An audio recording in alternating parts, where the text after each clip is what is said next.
everybody, so I am here jumping on that 3-character description bandwagon. I know that trends can get annoying sometimes, but they can also be fun. Like when Facebook did that doppelganger thing with your profile photo, and I chose Michelle Vieth from the telenovela Soñadora. So yeah, the trend going on right now, out of nowhere, is the whole 3 fictional characters that best suit you or match you. I have been a character actor for as long as I can remember, which is why I love cartoons, TV shows, cosplay, Halloween, hello. And sure, I've cosplayed a lot of characters that I admire, but that doesn't necessarily mean that they're like me in terms of personality. There may be certain aspects about them that I can relate to or that I feel we have in common, but for the most part, they're not a perfect match, which is why it took me a bit to figure this out. But I finally came to the conclusion, so here we go. Number 3 on the list is Ashley Spinelli from Recess. Ashley Funciello Spinelli is my favorite childhood tomboy. My name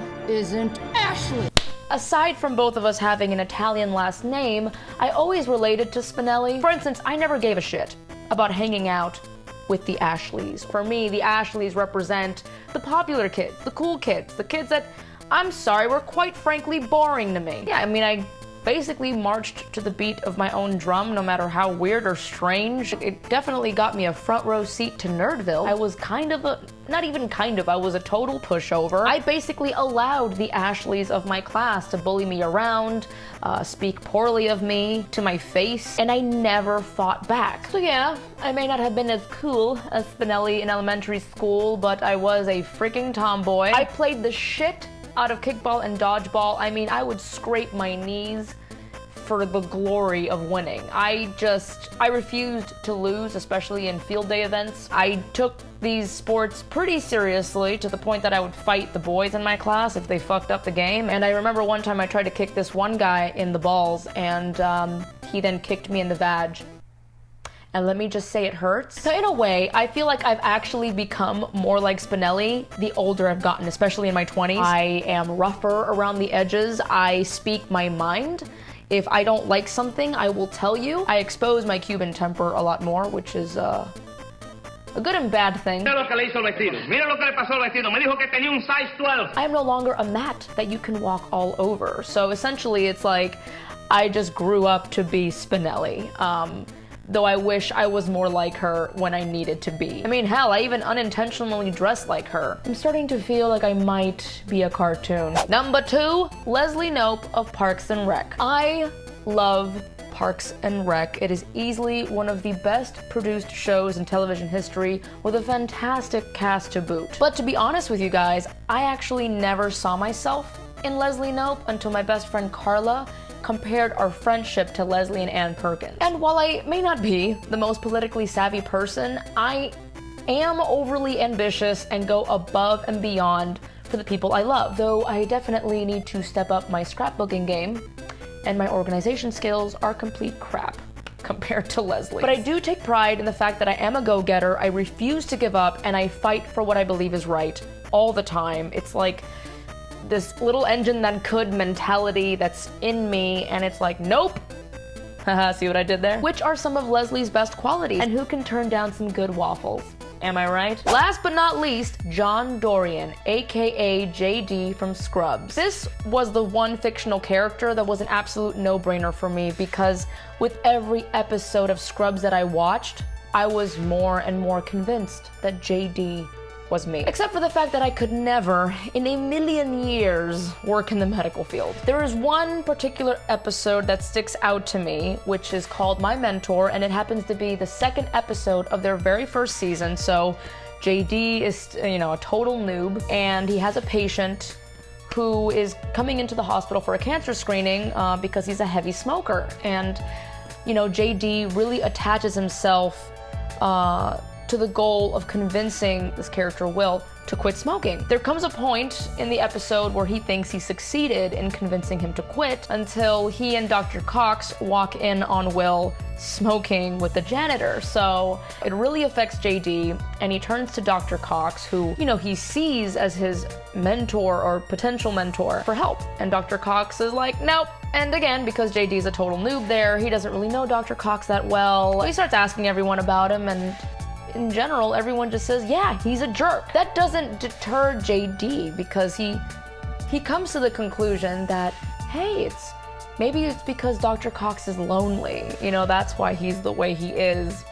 So JD pays Dr. Cox a visit to his apartment and arrives with some beers in hand. Turns out that Dr. Cox isn't so lonely after all because all his buddies show up to watch the football game. So he then proceeds to kick out JD. But before JD leaves, Dr. Cox offers him this piece of advice. All I'm saying is that if you keep living and dying on whether or not a person changes, well, you're not gonna make it as a doctor, that's all.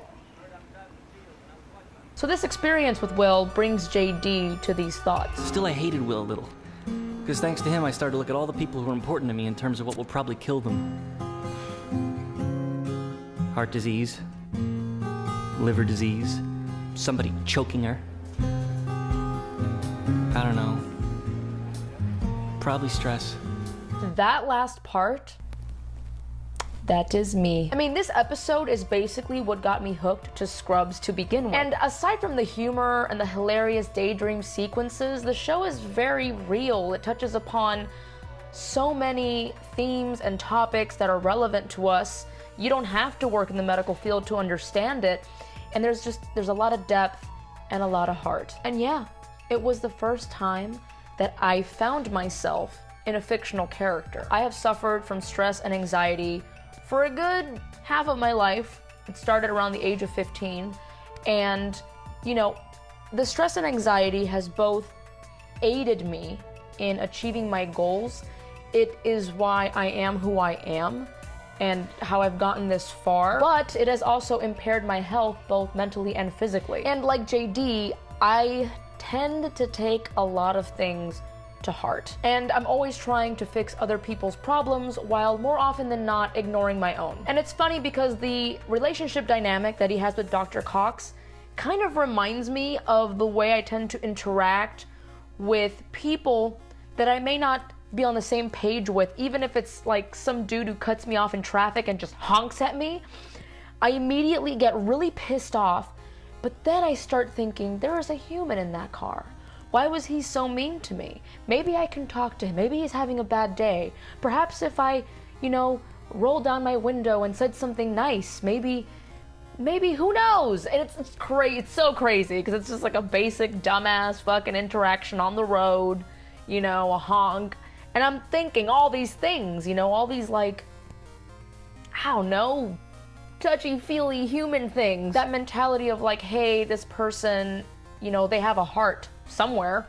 They might be having a bad day. They're reasonable, talk to them. Have a heart to heart.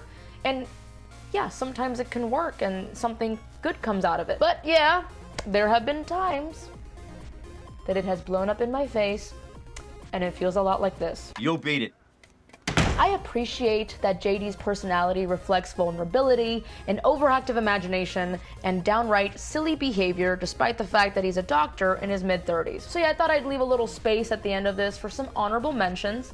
Again, these are characters that I've more than likely cosplayed because I do see a part of myself in them. Marceline the Vampire Queen from Adventure Time, Raven from Teen Titans, Wednesday Addams from The Addams Family, Ramona Flowers from Scott Pilgrim vs. the World, Flo from Progressive Auto Insurance, Holly from The Office, Lydia Dietz from Beetlejuice, and Sam, which is Natalie Portman's character in Garden State. I feel like I may be missing some. There are just so many incredible fictional characters out there. And that's the beauty of it, that you can find one or many who you can relate to, and it kind of helps you process stuff. Again, that is so JD from Scrubs for me. It just makes you feel good that you're not alone. And while it is a fictional character, it's based on reality, you write what you know. And I guess this is why I am in this industry to begin with, because I love playing around and creating new characters, and if people can relate to them, even better, which is basically the goal. So what 3 fictional characters do you guys relate to? Let me know in the description below. I love you.